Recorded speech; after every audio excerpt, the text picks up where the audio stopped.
করা হয় সেই কবরটাকে ঘিরে ধন্যবাদ জানাই আপনাদের সবাইকে, কারণ এই গরমে এতক্ষণ ধরে দাঁড়িয়ে থাকা চারটিখানি ব্যাপার নয়।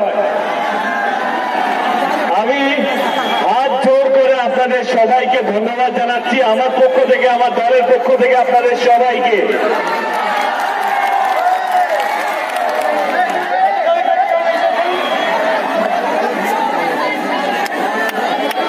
বুঝতেই পারছেন সব নিয়ে যাবে আস্তে আস্তে মানুষ। এবং আমি কাউকে ছোট করে নিজেকে বড় করতে চাই না, অন্য গায়ে কাদা ছুঁড়ে নিজেকে পরিষ্কার করতেও চাই না। তো আমরা কাউকে দোষ না দিয়ে, কাউকে ছোট না করে, কাউকে গালাগাল না করে 2019-এ নির্বাচনটা উন্নয়ন নিয়ে হবে এইটা আলোচনা করি। সেখানে আমাদের দিদি গত 7 বছরে 7,000 কোটি টাকা খরচা করেছে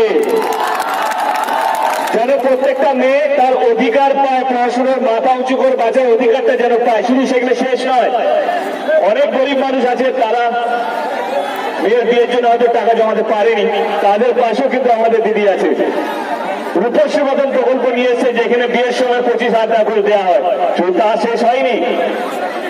এই গরমে অনেক স্কুল আছে যেটা অনেক দূরে, পায়ে হেঁটে হয়তো স্কুল যেতে হতো বা বাসে রিক্সায় ধাক্কা খেয়ে স্কুল।